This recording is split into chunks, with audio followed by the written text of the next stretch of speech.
తాకట్టులో ఉన్న బంగారాన్ని విడిపించి ఆ రోజు ఆన్లైన్ రేటుకే మేము కొంటాం. Sharma gold company. నమస్తే, వెల్కమ్ టు సుమన్ టీవీ. నేను గిరిజ. ప్రతి మనిషికి సమస్యలు ఉంటాయి. నోటి దాకా వచ్చి చేజారిన సందర్భాలు ఎన్నో ఉంటాయి. తీవ్రమైన శత్రుబాధ, దృష్టి దోషాలు ఇలాంటివి చాలా ఉంటాయి. సో ఇలాంటి సమస్యలు మనకు ఒకటా రెంటా చెప్పుకుంటూ పోతే మనిషి జీవితంలో అనేక సమస్యలు. సో దిష్టి తగలడం కానివ్వండి, లేదంటే శత్రు భయం కానివ్వండి, లేకపోతే ఉద్యోగంలో రాణించకపోవటం, మనకు చాలా పనులు చేయదాకా వచ్చి ఆగిపోయిన సందర్భాలు ఎన్నో ఉంటాయి. సో మనకి డిసెంబర్ 8న కాలభైరవాష్టమి వస్తుంది. సో ఆ రోజు ఇలాంటి సమస్యలన్నింటికి ఎలాంటి పరిహారం చేసుకుంటే మంచిది అని తెలియజేయడానికి వాళ్ళు మనతో పాటు ఉన్నారు ప్రముఖ జ్యోతిష్య పండితులు బ్రహ్మశ్రీ నందిభట్ల శ్రీహరిశర్మ గురువు గారు ఉన్నారు. వారితో మాట్లాడి తెలుసుకునే ప్రయత్నం చేద్దాం. గురువు గారు నమస్కారం. వాగర్థ వివ సంపృక్తౌ వాగర్థ ప్రతిపత్తయే జగతః పితరౌ వందే పార్వతీ పరమేశ్వరౌ. సదాశివ సమారంభాం శంకరాచార్య మధ్యమాం అస్మదాచార్య పర్యంతం వందే గురు పరంపరాం. ఆదిత్యాయ చ సోమాయ మంగళాయ బుధాయ చ గురు శుక్ర శనిభ్యశ్చ రాహవే కేతవే నమః. శృంగేరి జగద్గురు పీఠాధిపతులకి, కంచి పీఠాధిపతులకి నమస్కారములు తెలియచేసుకుంటూ కార్యక్రమాన్ని ప్రారంభిద్దాం. గురుగారు, విపరీతమైన కష్టాలు, నష్టాలు, ఒడిదుడుకులు, మనం పూజలు చేసిన ప్రతిఫలం దక్కనివి, లేదంటే సమస్యలు ఎప్పుడు మనల్ని వెంటాడుతూ ఉన్నాయి, అదృష్ట దేవత కంటే దురదృష్టమే వెన్నంటూ ఉంటూ ఎప్పుడు తలుపు తడుతుంది అని బాధపడే వారికి అసలు ఈ కాలభైరవ అష్టమి రోజు ఎలాంటి పరిహారాలు చేసుకుంటే గనక వీళ్ళ సమస్యలన్నీ నివృత్తి అయ్యే అవకాశం ఉందంటారు గురువుగారు? ముఖ్యంగా మీరు అన్నది కూడా కష్టమేనమ్మా. ఎందుకనంటే చాలా వరకు కరెక్ట్ అనే చెప్పవచ్చు. కష్టం ఎందుకు అన్నానంటే ప్రతి పనులలో మానవులు ఇబ్బందులు పడుతున్న వాళ్ళు చాలామంది ఉన్నారు ఈ కలియుగంలో. ఎందుకనంటే దేవతా ఆరాధన తగ్గిపోయి టెన్షన్తో కూడుకున్నటువంటి జీవితం, అన్నిటికంటే మించి బిజీ లైఫ్. ఒకప్పుడు దేవతారాధనకి ఒక పర్టికులర్ టైం అంటూ స్పేర్ చేసుకునేవాళ్ళు ప్రతి కుటుంబంలోని యజమానులు, పెద్దలు, పిల్లల దగ్గర నుంచి కూడా.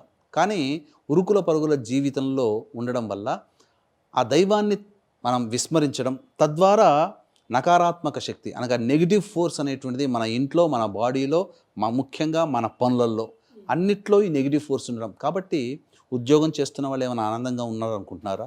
లేదు. ఎప్పుడు ఉద్యోగం పోతుందో తెలియదు. తోటి వాళ్ళు ఎలాంటి పాలిటిక్స్ చేస్తున్నారో తెలియదు. ఇవన్నీ కూడా తెలియని సంఘటనలు. ప్రమాదం జరిగిన తర్వాత మనకు తెలుస్తుంది, అబ్బో వీళ్ళు ఇలా మనకు జరిగిందని. అలాగే సాఫీగా బండి నడుపుకుంటూ ఉంటాం, కానీ మనకు తెలియకుండా అనేక ప్రమాదాలు జరగవచ్చు. అందరూ మంచివాళ్లే, కానీ దైవానుగ్రహం లేకపోవడం వల్ల ఇలా విపత్కర పరిస్థితులు అనేటువంటివి ఉంటాయి.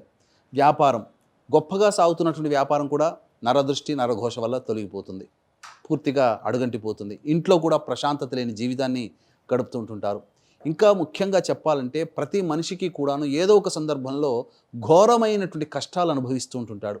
అంటే ఈ కష్టం నన్ను కలిచివేస్తుంది, ఇలా నేను ఎందుకు ఉండగలుగుతున్నాను, ఈ కష్టం నుంచి బయటపడే మార్గమే లేదా, ఏ దేవుడు కరుణించడా, మనం చేసిన పూజలన్నీ ఫలించవా, ఇలా చెప్పి వాపోతూ ఉంటుంటారు. కాబట్టి మనకు తెలిసి జరిగితే తెలిసినటువంటి వాటి గురించి ఏ విధంగానైనా మనం ఆ ప్రయత్నపూర్వకంగా వాటి నుంచి బయటపడవచ్చు. కానీ మన జాతకరీత్యా మనకు తెలవకుండా జరిగేటువంటి ఇబ్బందుల్ని మనం కనిపెట్టలేము, గుర్తించలేము కూడా. ఆ ఇబ్బందులు మన జాతకంలో ఉన్నటువంటి ఇబ్బందులు మన దాకా వచ్చి మనల్ని ఇబ్బంది పెట్టకుండా ఉండాలంటే కొన్ని ప్రత్యేకమైనటువంటి తిథులలో కొంత శక్తి మేర ప్రత్యేకత కలిగినటువంటి దేవతా ఆరాధనలు చేయాలి. ముఖ్యంగా మనం చూసుకున్నట్లయితే కార్తీక మాసంలో వచ్చేటువంటి అష్టమి తిథి కాలభైరవ జయంతిగా చెప్పబడితే, ఈ మార్గశిర మాసంలో వచ్చేటువంటి అష్టమి తిథి కాలభైరవాష్టమిగా చెప్పబడి ఉంది. ఈ యొక్క కాలభైరవాష్టమి 8వ తారీఖు అయింది. అష్టమి తిథి అన్నట్టుగానే మనం చూసుకున్నట్లయితే ఆ రోజున సప్తమి తిథి ఉదయం 9:45 వరకు ఉంది. అంటే భాను సప్తమి ఒకే రోజైంది, కాలభైరవాష్టమి కూడా ఒకే రోజైంది. ఈ యొక్క తిథి ప్రభావం వలన మనకు కొన్ని అద్భుతమైనటువంటి యోగాలు ఆ తిథి రోజున చేసుకున్నటువంటి పుణ్యకర్మల వల్ల లభిస్తుంది. అందుకనే ఏం చేయాలి, ముందుగా మనం చూసుకున్నట్లయితే ఆ యొక్క ఆదివారం రోజున సూర్యోదయం కంటే ముందే లేచి కాలకృత్యాదులు తీర్చుకొని అరుణోదయం అంటే ఎరుపు వర్ణం కలిగి ఉండి సూర్యుడు ఉదయిస్తున్నటువంటి సమయానికి, ఆ ఉదయిస్తున్నటువంటి సమయం కంటే ముందు ఆ ఆకాశం అంతా ఎర్రగా ఉన్నప్పుడు సూర్యాష్టకం ఒక 6 సార్లు పఠించాలి. ఇక తెల్లవారుతున్నగా సూర్యుడు ఉదయిస్తున్నప్పుడు అర్ఘ్యము 3 సార్లు కానీ 7 సార్లు కానీ లేదా 12 సార్లు కానీ సూర్యునికి అర్ఘ్యం ఇవ్వాలి గాయత్రి మంత్రం చెప్పుకుంటూ, లేదా ఓం సూర్యాయ నమః అనుకున్నా చాలు. ఆ రోజు మిత్ర సప్తమి కాబట్టి ఓం మిత్రాయ నమః అనుకుంటూ అర్ఘ్యం ఇస్తే సరిపోతుంది. ఇచ్చిన తర్వాత ఆ రోజంతా కూడాను వీలుంటే ఉపవాసం ఉండే ప్రయత్నం చేయాలి. ఆ రోజున మద్యపానము, మాంసాహారము, దాంపత్య జీవనం నిషిద్ధము. ముఖ్యంగా సెలవు వచ్చిందంటే మన వాళ్ళందరూ చేసేటువంటి పని ఏంటంటే హెయిర్ కటింగ్కి వెళ్తారు. హెయిర్ కటింగ్ చేసుకోవడం కానీ, షేవింగ్ చేసుకోవడం కానీ ఆ రోజు చేయకూడదు. ముఖ్యంగా ఆదివారం నాడు ఏవైతే చేయకూడదని అంటామో అవన్నీ మనం చేస్తూ ఉన్నాం. కాబట్టే మన జీవితంలో ఇబ్బందులు అనేటువంటి ఎక్కువగా కలుగుతున్నాయి. ఇది వాస్తవాన్ని శాస్త్ర ప్రకారం నిరూపితమైంది. దీన్ని ఎవరు గుర్తించరు. ఆదివారం నాడు చేస్తే తప్పింది, మాకు ఒక్కరోజే సెలవు కదా, మిగతా రోజులు ఉండవు కదా అని అంటారు. సెలవు వచ్చిందని చెప్పి దేవతారాధనలో ఒకప్పుడు మన బ్రిటిష్ వాళ్ళే మనల్ని అజ్ఞానులుగా చేయడం కోసం ఆదివారం నాడు హాలిడే ఇచ్చి ఇటువంటివన్నీ ఏ రోజైతే ఏం చేయకూడదో అవన్నీ మన చేత చేయించే అలవాటు పెట్టించారు. దాని నుంచి మనం బయటపడలేకపోతున్నాం. ఇక ఈ ఆదివారం రోజున ఉపవాసం ఉండాలి. వీలైతే మధ్యాహ్నం పూట ఎట్టి పరిస్థితుల్లో నిద్రపోకూడదు. ఇక ఆదివారం రోజున ఉన్నటువంటి ప్రత్యేకత ఏమిటంటే, నరసింహస్వామి ఉగ్ర నరసింహుడుగా వెలిసిన తర్వాత అతన్ని శాంతింపజేయడం కోసం బ్రహ్మాది దేవతలందరూ ఎంతమంది ప్రయత్నం చేసినప్పటికీ కూడాను ఆ ఉగ్ర నరసింహుడు శాంతించబడలేదు. తదనంతరం ఆ యొక్క ఉగ్ర నరసింహుని శాంతింపబడేటువంటి శక్తి ఆ ఒక్క పరమేశ్వరునికి తప్ప ఇంకెవరికీ లేదని గ్రహించినటువంటి దేవతలందరూ పరమేశ్వరుని వేడుకొనగా, పరమేశ్వరుడు దుర్గా శూలిని మరియు ప్రత్యంగిర సమాహారమైనటువంటి శక్తిగా అనగా శరభసాలుడిగా అవతారం ఎత్తాడు. అప్పుడు ఆ యొక్క ఉగ్ర నరసింహుని యుద్ధానికి ఆహ్వానం చేసి ఎక్కడికి తీసుకెళ్ళి వెళ్ళాడంటే, ఆకాశంలో భూమి ఆకర్షణ శక్తి పనిచేయనటువంటి ప్రదేశానికి తీసుకుని వెళ్ళి అక్కడ ఉగ్ర నరసింహుడితో యుద్ధం ఆచరించగా అతని ఉన్నటువంటి శరీరంలో ఉన్నటువంటి చెడు రక్త ప్రభావం వలన ఉగ్ర రూపాన్ని దాల్చినాడు ఆ నరసింహుడు. కాబట్టి యుద్ధం చేసి ఆ చెడు రక్తం అంతా కూడాను పూర్తిగా తీసివేయడం జరిగింది. తదనంతరం అప్పుడు శాంతింపబడినటువంటి ఆ ఉగ్ర నరసింహుడు ఆ యొక్క రుద్రుడిని ఈ శరభ రూపంలో, శరభేశ్వరుని రూపంలో సంబంధించి ఆరాధన చేశాడు. కాబట్టి ఎందుకు ఈ విధంగా చెప్పాల్సి వచ్చిందంటే, మన దేశంలో చాలా కొన్ని ప్రత్యేకమైనటువంటి దేవాలయాలు మాత్రమే శరభేశ్వర దేవాలయాలని, అందులో తమిళనాడు చాలా ప్రసిద్ధి. ఎందుకు ఈ విధంగా వృత్తాంతం చెప్పాల్సి వచ్చిందనంటే, ప్రతిరోజు కూడా ఒక రాహుకాలం అనేటువంటిది ఉంటుంది. ఆదివారం రోజు ఉండే రాహుకాలానికి ఒక ప్రత్యేకత ఏమిటంటే, శరభేశ్వరునికి సంబంధించినటువంటి కాలంగా చెప్పబడి ఉంది. అంటే ఈ శరభేశ్వరుడు ఉగ్ర నరసింహుణ్ణి సంహరించినటువంటి ప్రదోషకాల సమయం ఆదివారం కాబోలు. అందుకే ఆదివారం నాడు వచ్చేటువంటి రాహుకాలంలో శరభేశ్వరుని కాలంగా చెప్పడం, ఇది అత్యంత మహిమాన్వితమైనటువంటి సమయంగా చెప్పబడింది. కాబట్టి కాలభైరవాష్టమి ఆదివారం కలిసి రావడం చాలా ప్రత్యేకమైనటువంటి రోజున. కాబట్టి 4:43 వరకు దుర్ముహూర్తం ఉంటుంది ఆ రోజున. కాబట్టి 4:45 ఇంట్లో దక్షిణం వైపున మీ యొక్క సమస్యలకి తెలియని ఆటంకాలు ఏవైతే ఉన్నాయో ఆటంకాలు తొలగిపోవడం కోసం దక్షిణం వైపున కూర్చోవాలి, లేదా కోరిక సిద్ధించడం కోసం తూర్పు వైపున కూర్చోవాలి, లేదు ఆ యొక్క సర్వ విధాలుగా శాంతి కలగాలి జీవితంలో అన్నప్పుడు ఉత్తరం వైపున కూర్చోవాలి. కార్యసిద్ధి కావాలనుకునేవాడు పడమర వైపున ఫేస్ పెట్టి కాలభైరవాష్టక పారాయణం వీలైనన్ని సార్లు పారాయణం చేయాలి. చేసి 5:45 కల్లా ముగించుకొని ముందుగా తయారు చేసుకున్నటువంటి 9 నిమ్మకాయల దండ కానీ లేదా 18 నిమ్మకాయల దండ కానీ ఆ యొక్క దుర్గా అమ్మవారి మెడలో ఆ యొక్క హారంగా వేయాలి. ఇంట్లో చిత్రపటానికైనా వేసుకోవచ్చు, లేదా దేవాలయంలో వేసుకోవచ్చు, లేదా ఇంటికి దగ్గరలో ఉన్నటువంటి గ్రామానికి దగ్గరలో ఉన్నటువంటి కట్టమైసమ్మ, సుంకాలమ్మ, పోచమ్మ, ఎల్లమ్మ ఇలాంటి దేవతలకు కూడా వేసుకోవచ్చు, తప్పేమీ లేదు. ఆ విధంగా చేసి ఆ ఆదివారం నాడు అనగా కాలభైరవాష్టమి రోజున ప్రారంభించినటువంటి విధానంగా 8 ఆదివారాల పాటు ఈ విధంగా చేసినటువంటి వ్యక్తికి అచిరకాలంలోనే సంకటములన్నీ తొలగిపోతాయి, ఘోరములన్నీ తొలగిపోతాయి, అన్ని రకాలుగా ఆనందదాయకమైనటువంటి జీవితం. ముఖ్యంగా ఏ సంకల్పం ఏదైతే అంటే మన జీవితంలో ఏది అభ్యున్నతి అనగా ఏది మన జీవితానికి వస్తే మన జీవితంలో మనం ఆనందంగా ఉంటామో ఆ కోరికలన్నీ నెరవేరుతాయి. అంతే తప్ప ఉన్న పాలని ఇక్కడ కూర్చొని నేను పిఎం మోడీలాగా ప్రధానమంత్రి కావాలి, లేకపోతే అమెరికాకి అధ్యక్షుడు కావాలి అంటే ఆ కోరిక నెరవేరదు. ఎందుకనంటే అది మన జీవితాన్ని ఉద్ధరించే కోరిక కాదు.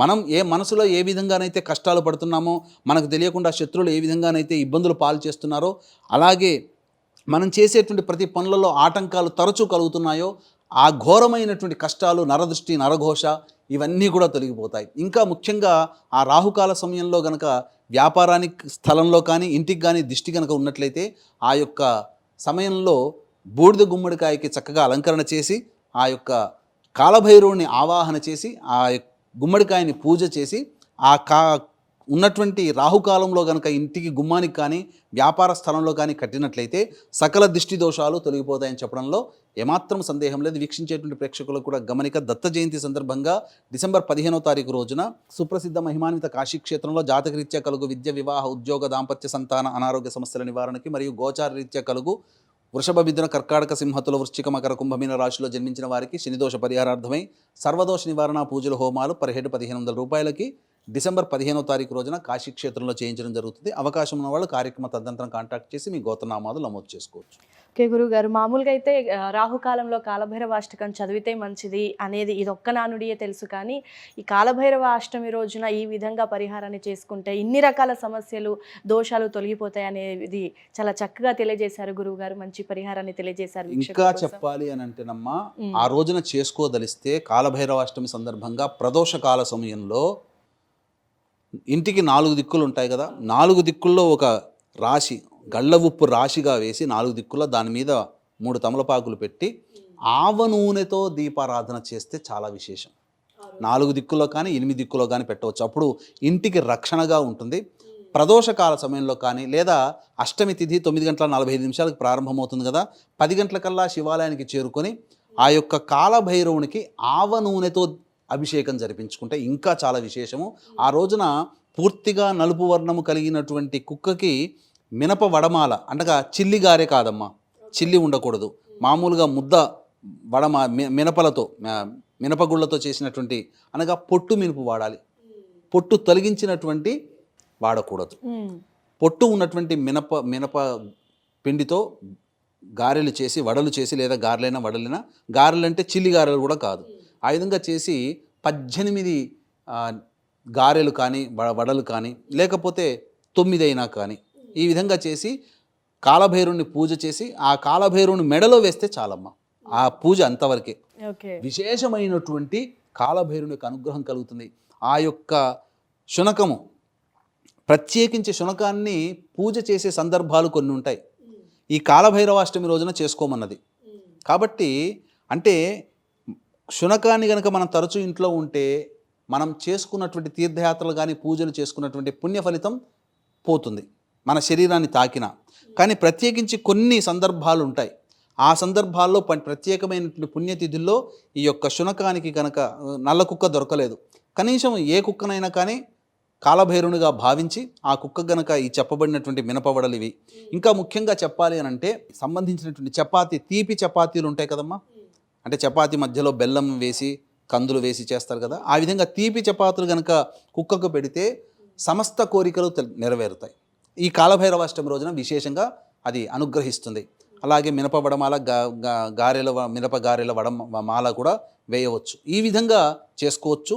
ఆవ నూనెతో ఈశ్వరునికి లేదా ఈశ్వరునికి అభిషేకం చేసినా చాలు. ఇప్పుడు అన్ని దేవాలయాల్లో, బయట శివాలయాలు ఉన్నాయి, ఈశ్వరునికి ఆవ నూనె, కాలభైరవుడు దొరకడండి మా ఇంట్లో, మా ఊళ్ళో లేదన్నప్పుడు ఈశ్వరునికి ఆవ నూనెతో ఆ రోజు అష్టమి తిథి వచ్చిన తర్వాత చేయాలి.